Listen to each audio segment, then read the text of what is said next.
तो दोस्तों ये पार्ट नंबर थर्ड है आपका। ये पार्ट नंबर थर्ड है, ठीक है। पार्ट नंबर 1 पार्ट नंबर 2 मैं बना चुका हूं और पूरी कोशिश कर रहा हूं कि आपके एग्जाम से पहले पहले जो जो वीडियोस रह गई है वो भी मैं आपको दे दूं। स्टैट की तो मैं आपको सारी वीडियोस दे ही चुका हूं और इसके अंदर भी ये व्यष्टि अर्थशास्त्र के अंदर भी मैं आपको काफी सारी वीडियोस दे चुका हूं। पहले से अपलोडेड है ना, पहले से भी कुछ, तो फिर भी कोशिश है जो बची हुई है फटाफट से निपटाने की। और इसी राह पे चलते चलते अब हम पार्ट नंबर थर्ड में पहुंच चुके हैं। पार्ट नंबर 1 2 आपको समझ में आ गया होगा जहां तक है। तो स्टार्ट करते हैं पार्ट नंबर थर्ड, जो कि हमारा क्वेश्चन नंबर 4 से होगा। क्योंकि देखो मैंने क्वेश्चन नंबर 1 2 मैंने करा दिए थे, क्वेश्चन नंबर 3 मैंने आपको होमवर्क दिया हुआ था, अगर आपको याद हो तो, ठीक है ना। और प्लीज मैं तो बोलूंगा उसको फटाफट से सॉल्व करिए, देखिए कि आपका आंसर आ रहा है उसका या नहीं आ रहा। क्लियर हो गया? जब आप मुझे कमेंट करोगे तब जाकर के मैं उसका आंसर क्या है किसी भी एक वीडियो के अंदर ला करके बता दूंगा। बट अगर फटाफट कमेंट आते हैं तो ठीक है ना, वरना मुझे फिर कुछ कुछ के आंसर कमेंट में देने पड़ेंगे, वीडियो के बीच में मैं आंसर नहीं बता पाऊंगा ना, कि वीडियो सारी कंप्लीट हो जाएगी तो फिर फायदा कैसे फिर ना। तो फटाफट से कमेंट करिए और बताइए कि वो जो आंसर है वो आपका निकला या नहीं निकला। क्लियर हो गया? क्वेश्चन नंबर 4 में देखिए क्या हमारे पास क्वेश्चन यहाँ पे 1 से स्टार्ट हो रहा है। कहां से स्टार्ट हो रहा है? 1 से स्टार्ट हो रहा है और कह रहा है एमसी दिया हुआ है और एबीसी आपको निकालना है, यानी आपको औसत परिवर्ती लागत निकालना है। तो अब ये कैसे निकलेगा? तो ध्यान से देखिए, अगर हमारे पास एमसी है, एमसी का एबीसी के साथ कोई रिलेशन नहीं होता, अगर आपको याद हो तो एमसी का एबीसी के साथ कोई रिलेशन नहीं होता, मगर एमसी का टीबीसी के साथ रिलेशन होता है। देखो अगर मुझे एमसी निकालना होता तो टीबीसी एन में से टीबीसी एन माइनस में माइनस करते थे, याद होगा। मगर मुझे एमसी थोड़ी ना निकालना, मुझे तो ये निकालना है। तो ये कैसे निकलता है? तो ये भी बताया था मैंने, टीबीसी निकालने के लिए सिग्मा एमसी, टीबीसी निकालने के लिए सिग्मा एमसी करते हैं, क्योंकि एक बार टीबीसी निकल जाएगा तो एबीसी अपने आप ही निकल जाएगा। ठीक है ना, वी से वी निकालना कोई बड़ी बात तो है नहीं। तो हम यहाँ पे क्या करेंगे, टीबीसी हम यहाँ पे एक और खींच देंगे कि हमें टीबीसी निकालना है। क्या हम अपनी तरफ से एक्स्ट्रा खींच सकते हैं? बिल्कुल खींच सकते हैं, ठीक है। जरूरत पड़ने पर हम जरूर कोई भी कॉलम बना सकते हैं एक्स्ट्रा। क्लियर हो गया? तो अब हम करने वाले हैं, मैंने कहा था पहले यूनिट पर आपका एमसी, एबीसी और टीबीसी बराबर होता है। मैंने बताया था दोनों वी वाले और एक एम वाला, ये पहले यूनिट पे बराबर होता है। क्लियर हो गया? देन उसके बाद 40, देखो 40 तो यहां से आ गया। अब 40 में 30 जोड़ो, क्योंकि सिग्मा एमसी मतलब एमसी को जोड़ते हुए चले जाओगे तो ये निकल जाएगा। तो 40 में 30 जोड़ा कितना आ गया? 70 आ गया। आप चाहे ऐसे भी जोड़ सकते थे, पहला 40 प्लस 30 कितना हो गया? 70। फिर 40 प्लस 30 प्लस 35 जोड़ के यहाँ पे आ जाएगा, ठीक है। ऐसे भी जोड़ सकते हो। तो ये कितना आएगा तीनों जोड़ के, ठीक है, वो करो। या फिर सीधा यहाँ पे 70 तक तो जोड़ ही दिया था हमने, अब उसमें 35 जोड़ोगे कितना आएगा? 105। और 105 में 39 जोड़ोगे कितना आएगा? 4 4 और 1 144 आएगा। क्लियर हो गया? तो एक तरीका क्या है कि पहला 40 लिखा, 40 में 30 जोड़ा 70, 70 में 35 जोड़ा 105, 105 में 39 जोड़ा तो 144 आ गया। दूसरा तरीका ये है कि 40 लिखा, 40 में 30 जोड़ा 70, 40 प्लस 30 प्लस 35 ये आ जाएगा, 40 प्लस 30 प्लस 35 प्लस 39 ये आ जाएगा। ठीक है, तो मेरे को जो बेस्ट लगता है, मेरे को तो यही लगता है 40 में ऐसे जोड़ते रहो तो आधा जुड़ा हुआ मिल जाता है, क्योंकि पहले से है ना। अब हमें क्या करना है, एबीसी निकालना है। एबीसी निकालने के लिए मैंने बताया था टीबीसी को क्यू से डिवाइड कर दो। किससे डिवाइड कर दो? क्यू से डिवाइड कर दो। तो करो जरा, 70 को 2 से करोगे कितना आएगा? 35। क्लियर है? 105 को 3 से करोगे तो 105 को 3 से करो जरा, तो 3 3 9, 1 बचा, 3 5 15, तो ये भी 35 आ रहा है। क्लियर? और 144 को किससे करना है? 4 से करना है, तो 4 3 12 और 4 6 24, तो 36 आ रहा है। तो मेरे हिसाब से आंसर ये होना चाहिए बेटा। ठीक है, आप भी क्या कैलकुलेशन देख लो एक बार, क्या पता मुझसे कोई कैलकुलेशन मिस्टेक हो गई हो। ठीक है, तो आप भी चेक कर लेना। क्लियर है? अब आते हैं क्वेश्चन नंबर 5 पे। क्वेश्चन नंबर 4 हो चुका है, मेरे से पहले कोशिश करो निकालने की, अगर आप निकाल सकते हो तो। ठीक है ना। क्वेश्चन नंबर 5 में देखिए, हमें ना फिलअप यानी जो जगह छूटी है उसको भरना है। अब भरना कैसे? जैसे मैं सिखाऊंगा प्लीज उसी तरह से करना। देखो अगर आपके पास फिक्स्ड कॉस्ट है, टोटल फिक्स्ड कॉस्ट या फिक्स्ड कॉस्ट है, तो उसको बेटा ऐसे नहीं, उसको तो एक ही बार में देखो, जो 40 है तो सारी 40 होती है, 50 है तो सारी 50 होती है, आपको पता ही है। और एक बार टीएफसी निकल गई तो एएफसी निकालना कोई बड़ी बात नहीं है, क्योंकि टीएफसी को क्यू से डिवाइड करती है, एएफसी निकल जाता है। तो उसका मतलब टीएफसी और एएफसी दो ऐसे कॉलम है जो कि एक बार में सीध में फटाफट सॉल्व हो जाते हैं। समझ में आ गया? मगर बाकी जितने भी कॉलम आकर डेड डेस वाला क्वेश्चन आता है तो उसको इस तरह से सॉल्व करना है, 1 फिर 2 फिर 3, इस तरह से। अगर आपने इसको इस तरह से सॉल्व करने की कोशिश करी तो हो सकता है आपका आंसर गलत आए या फिर आपको दिक्कत हो आंसर निकालने में, क्या हो, दिक्कत हो। तो कोशिश करें इसको इस तरह से हॉरिजॉन्टल फॉर्म में करने की कोशिश करें। तो जैसे पहले यूनिट पे टीबीसी, एबीसी और एमसी बराबर होते हैं, तो देखो ये पूरी लाइन सॉल्व हो गई। जब तक कोई लाइन सॉल्व ना हो तब तक अगली लाइन पे मत जाना। क्लियर हो गया? आगे देखते हैं। अब हमें यहाँ पे टीबीसी भी निकालना है, क्यू भी निकालना है। क्यू वैसे दिख रहा है 1 2 3 4 ही होगा जहां तक है, ठीक है ना। अब जहां पे हमारा एबीसी दिया हुआ है 16, एमसी दिया है 12, तो टीबीसी कैसे निकलता है? टीबीसी निकलता है सिग्मा एमसी। तो इसमें अगर मैं इसको जोड़ दूं तो 20 में 12 जोड़ दूं तो कितना आएगा बेटा? 32 आएगा। कितना आएगा? 32। 20 में मैंने 12 जोड़ा, 32 आ गया। बहुत सारे टीचर कहते हैं कि 1 2 3 4 सीधे लिख दो। बेटा हाँ लिख सकते हो, कोई दिक्कत नहीं है, मगर ये 2 आया कैसे वो भी तो समझो, ठीक है। 20 में मैंने 12 जोड़ा, 32 हो गया। अब मुझे पता है एबीसी निकालने के लिए क्या करते थे? टीबीसी को क्यू से डिवाइड करते थे। एबीसी भी दिया है, टीबीसी भी दिया है, दोनों मुझे, तो क्यू निकालना है, तो क्यू इधर भेज दो तो बच जाएगा टीबीसी अपॉन में एबीसी। ये क्या बनेगा? टीबीसी अपॉन में एबीसी। टीबीसी की वैल्यू कितनी है? 32, इसकी कितनी है? 16, तो कितना आ गया? 2, तो क्यू की वैल्यू 2 आ गई। देखो हर चीज निकाली जाती है, बट कोई बात नहीं, अगर आप डायरेक्ट में लिखना चाहो लिख सकते हो 1 2 3 4, कोई दिक्कत नहीं आता। यहां तो समझ में आ गया। अब ये मैंने क्यों सिखाया बेटा, कई बार क्या होता है कि जो गैप है ना उल्टा सीधा होता है, तो आपको ना पता होना चाहिए क्यू कैसे निकलेगा। क्लियर हो गया ना। अब अगला देखते हैं, यहाँ पे टीबीसी दिया हुआ है, तो टीबीसी को अगर मैं 3 से डिवाइड कर दूं तो एबीसी निकल जाता है। टीबीसी को अगर मैं क्यू से डिवाइड कर दूं तो एबीसी निकलता है, तो कितना आएगा? 18 आएगा। और एमसी कैसे निकलता है? नीचे वाले टीबीसी में से ऊपर वाला टीबीसी घटा के, तो 54 में से 32 घटा लो, कितना आएगा? 22। क्लियर हो गया यहां तक? अगली लाइन फिर वही 54 में 26 जोड़ूंगा तो ये आ जाएगा, या फिर काम करो इसको इससे मल्टीप्लाई कर दो, क्योंकि हमारा फॉर्मूला क्या है? AVC equal to TVC upon में क्यू, और मुझे अगर टीबीसी निकालना तो एबीसी को क्यू से मल्टीप्लाई कर दो, तो ऐसे में निकल जाएगा 20 चौक 80, या फिर 54 में 26 जोड़ोगे तो भी कितना आएगा? 80 आएगा। तो बेटा तरीके आपके पास हैं, ठीक है ना, जो आपको सही लगे वो करते रहो, ठीक है। मैं अभी आपको और भी क्वेश्चन करा रहा हूं ताकि यहीं पे प्रैक्टिस हो जाए, और प्लीज सारे क्वेश्चन करो, ये बहुत ज्यादा इंपॉर्टेंट होता है अपने आप में। और बीकॉम लेवल, बीए लेवल पे तो ये क्वेश्चन 10 नंबर तक का आ जाता है, 6 से लेकर 10 नंबर तक का क्वेश्चन आता है, इसलिए अभी सीख लो, ज्यादा बढ़िया है। थोड़ा सा नोट डाउन करिए। तो ध्यान से देखिए अगला क्वेश्चन। इस क्वेश्चन में देखो हमें क्या दिया हुआ है, बुक में तो हिंदी में लिखा हुआ है कि औसत बंदी लागत यानी एएफसी, कुल बंदी लागत यानी टीएफसी, कुल परिवर्ती लागत टीवीसी, और सीमांत लागत यानी एमसी। तो सीमांत लागत, कुल परिवर्ती लागत, कुल बंदी लागत और औसत बंदी लागत। क्लियर होगा? इस तरह से दिया हुआ है, और ये हमें एक डेटा वाला क्वेश्चन दिया है। अगर क्वेश्चन में आपको औसत कुल लागत दिया हुआ है, समझा जरा इस बात को, ठीक है। अगर क्वेश्चन में आपको दिया हुआ है औसत कुल लागत ऐसे दिया हुआ है, जिसको हम इंग्लिश में बोले तो एवरेज टोटल कॉस्ट, तो बेटा इसको क्या बोलेंगे? टीसी बोलेंगे या एसी बोलेंगे? ठीक है, यहां पे बच्चे को दिक्कत होती है, तो मैंने दोबारा बोला था अगर कुछ ना लिखा हो तो टीसी होता है, ठीक है ना, ये तो हमें पता है। कुछ ना बोला हो तो टी वाले होते हैं, मगर यहाँ पे एवरेज लग चुका है बेटा, इसके लिए यहाँ पे इसको छोड़ के हम क्या पढ़ेंगे? इसको औसत लागत। क्लियर है? तो एक बार औसत लग गया तो औसत ही पढ़ा जाता है, बट अगर कुछ ना लगाओ तो आप उसको कुल पढ़ सकते हो, कोई दिक्कत नहीं। जैसे बोलेगा वो स्थिर लागत है ना, तो वो गारंटीड है कुल स्थिर लागत ही होगी, क्योंकि एवरेज यानी औसत स्थिर लागत बताएगा वो, ठीक है ना। तो औसत लगने पर वो औसत ही होता है, फिर वो कुल नहीं बचेगा बच्चे, ठीक है। तो स्टार्ट करते हैं। सबसे पहला देखो यहाँ पे हमें टीएफसी गिवन है, तो टीएफसी गिवन है, तो मैंने कहा था देखो दो ऐसी चीजें हैं जिनको हम वर्टिकली यानी नीचे की ओर फटाफट से सॉल्व कर सकते हैं, वो हमारा टीएफसी और एएफसी है। बाकी जो है हमें ऐसे सॉल्व करना चाहिए। क्लियर हो गया? तो फटाफट कर लेते हैं। टीएफसी हमें कितना दिया है? 50, तो ये भी 50 होगा, ये भी 50 होगा, ये भी 50 होगा और ये भी 50 होगा, तो ये तो सॉल्व ही हो गया एक ही बार में। अब टीएफसी से एएफसी कैसे निकलता है? एवरेज निकालने के लिए टोटल को क्यू से डिवाइड करना होता है, मैंने बताया था ना। तो क्यू से डिवाइड करो तो पहला आएगा नॉट डिफाइंड, क्योंकि 50 अपॉन में 0 ये आएगा, 50 अपॉन में 1 50 ही रहेगा, ये आपका 25 हो जाएगा, ये आपका 3 एकम 3, 3 6 18, फिर 3 6 18, ये 16.66666 चलेगा, तो 6 7 कर देता हूँ, और ये आपका आएगा 12.5। तो हमारे ये दो तो सॉल्व हो गए सीधे सीधे, ठीक है।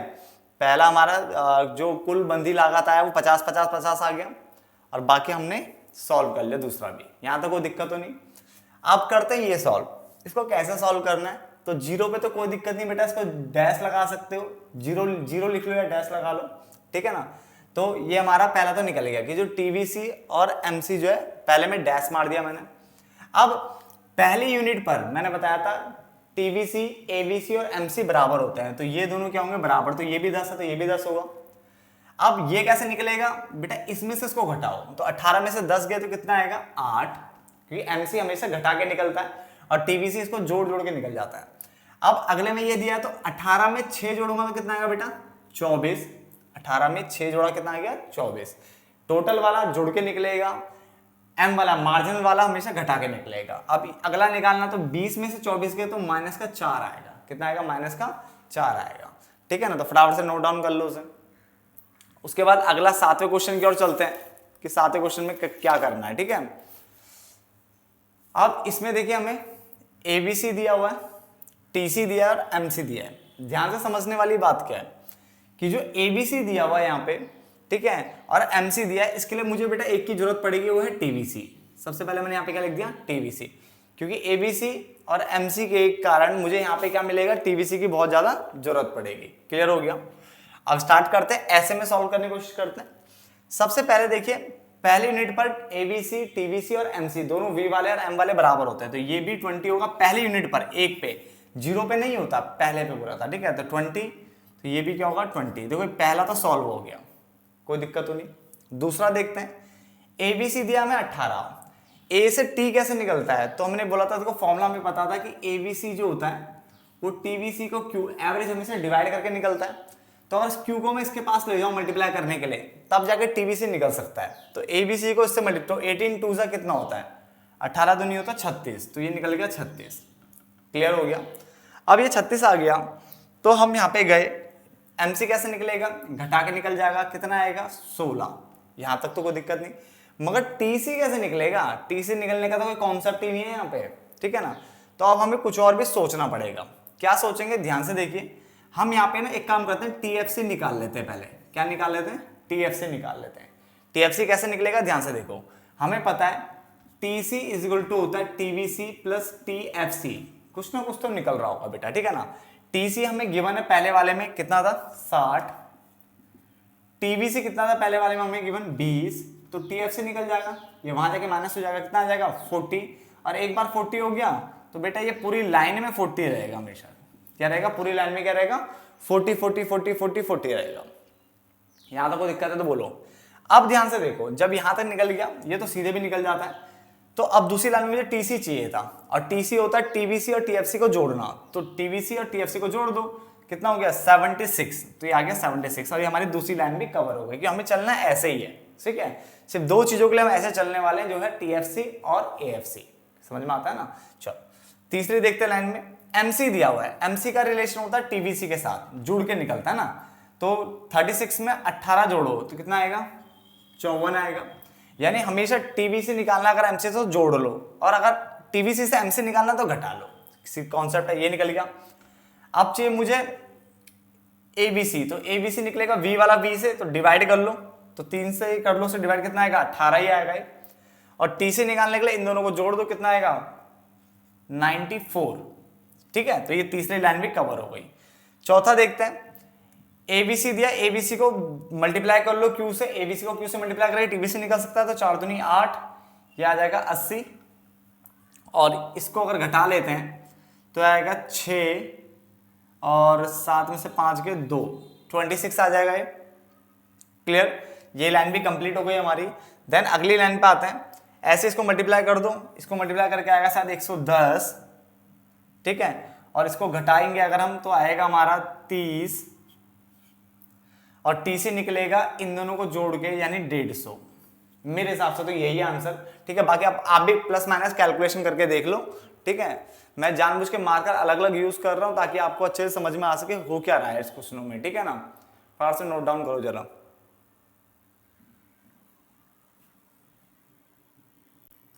अब आगे देखिए, नीचे वाला क्वेश्चन काफी अच्छा क्वेश्चन है, याद रखना, ठीक है। पहले ऊपर वाला निपटा लेते हैं, फिर नीचे भी करेंगे। देखो टीसी है, एबीसी और एमसी है। मैंने कहा था जब भी एबीसी एमसी आता है तो टीबीसी की जरूरत तो जरूर पड़ती है, इसको मैं वैसे लिख देता हूँ, ठीक है। और स्टार्ट करते हैं। पहले यूनिट पर हमारा एबीसी एमसी और ये सब बराबर होते हैं, तो 30 30 और 30। लो पहला तो सॉल्व ही हो गया, क्लियर हो गया।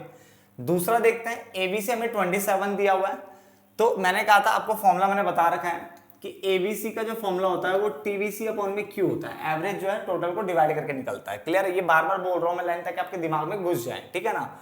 अब मुझे निकालना क्या है, टी निकालना है, तो ये क्यू को मैं क्या कर दूंगा, वहां जाके मल्टीप्लाई कर दूंगा, तो इसकी इससे मल्टीप्लाई करेंगे कितना आएगा, 54 आ जाएगा। यहां तक समझ में आ गया। और जैसे 54 आएगा तो इसको अगर मैं घटा दूं यहाँ पे तो आएगा 4 और ये आएगा 2, 24 है ना। तो 24 हमारा एमसी आ गया। बट दिक्कत है टीसी कैसे निकलेगा, तो टीसी निकालने के लिए दोबारा से काम करते हैं, टीएफसी निकाल लेते हैं। और टीएफसी किस फॉर्म से निकलेगा, वही TC is equal to TVC plus TFC, जहां पे टीएफसी, ठीक है, जहां पे हमारा टीसी कितना दिया पहले वाले में, ध्यान से देखो।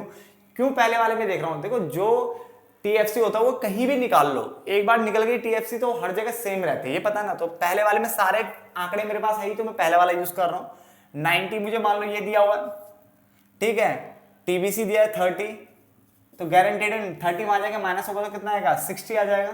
तो ये 60 60 60 और 60, ठीक है ना। टीएफसी हमारा सीधा क्या हो जाएगा, 60 60 60 60 हो जाएगा। यहां तो कोई दिक्कत, नोट डाउन कर लो इतना तो पहले, ठीक है। अब हमें आगे बढ़ना है, कैसे निकलेगा हमें पता है, टीसी निकलता है इन दोनों को जोड़ के, तो जोड़ लो इन दोनों को, 6 5 11 कितना आएगा 114 हो जाएगा, ठीक है। तो टीसी जो आ गया दूसरे पे वो आ गया 114, यहां तो कोई दिक्कत नहीं। अब आते हैं, 2 लाइन पूरी कंप्लीट हो चुकी है, अब तीसरी लाइन पे आते हैं। तीसरे पे हमें दिया हुआ एमसी, एमसी का तो टीबीसी के साथ संबंध होता है ना, तो इसमें ये जोड़ लो कितना आएगा, तो ये आएगा तुम्हारा 7 4 11, 5 2 7 और 1 8, 81 आ जाएगा। 81 को 3 से डिवाइड करूंगा तो कितना आएगा 27, ये 27 ही आ जाएगा। और इन दोनों को जोड़ूंगा 8 8 से 14, तो 141 ही आ जाएगा। तो ये तीसरी लाइन भी मेरी कंप्लीट होती है। मुझसे पहले कोशिश करो करने की, ठीक है ना, मुझसे पहले कोशिश करो आंसर निकालने की, फायदे में रहोगे, ठीक है ना, जल्दी करोगे तुम। अब यहाँ पे देखते हैं, एबीसी को अगर मैं इससे मल्टीप्लाई कर दूं तो 4 3 12, 120 आएगा ये, है ना।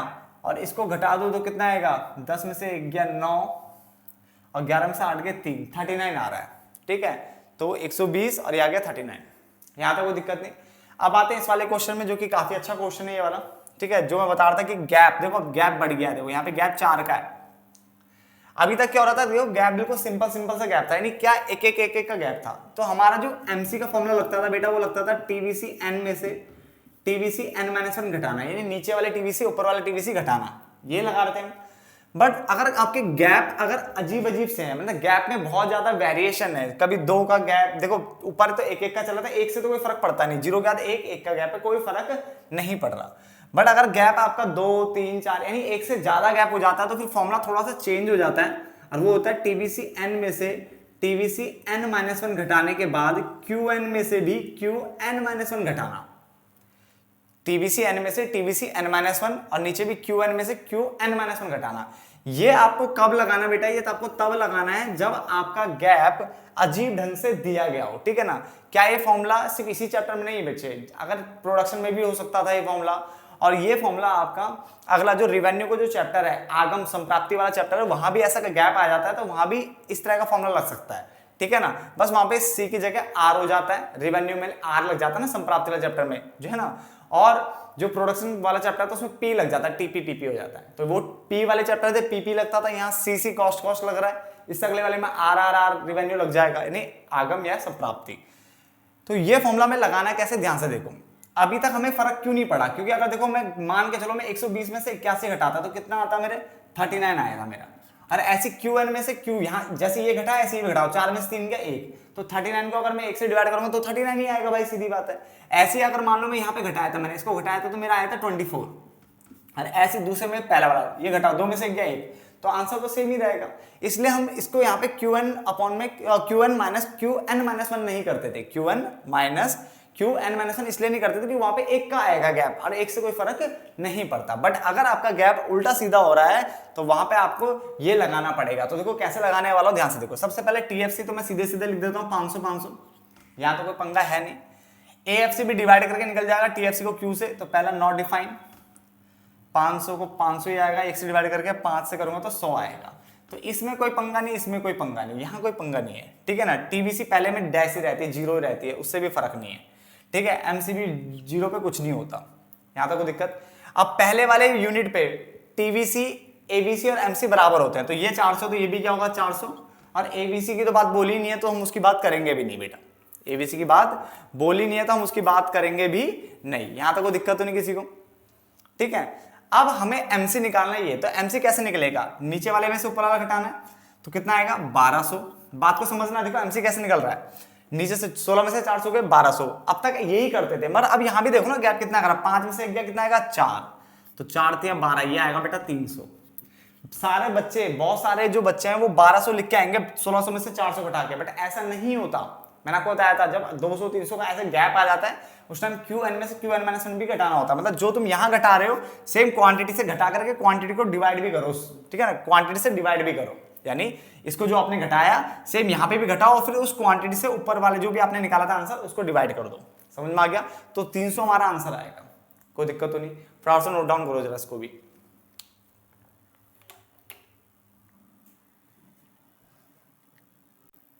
अब ये अगला क्वेश्चन देखिए बेटा, आप समझ ही गए होंगे, ये पूरा ब्लैक से लिखा है तो इसका मतलब ये आपके लिए प्रसाद के रूप में क्वेश्चन दिया है, इसको आप करके दिखाओगे, ठीक है ना, इसको करके दिखाओ, इसके आंसर्स निकालो और मुझे भेजो, ठीक है ना। चलो, आप मुझे वैसे इंस्टा पे भी भेज सकते हो, याद रखो इंस्टा आईडी मैं हमेशा साइड में देता ही हूँ, ठीक है, तो इंस्टा आईडी पे आप भेज सकते हो, वहाँ पे बात भी कर सकते हो किसी भी टॉपिक से रिलेटेड, ठीक है ना। तो मुझे वही आंसर भेज दो, एक काम करो, ठीक है ना। तो मिलते हैं फिर एक नए पार्ट में, तब तक के लिए धन्यवाद दोस्तों।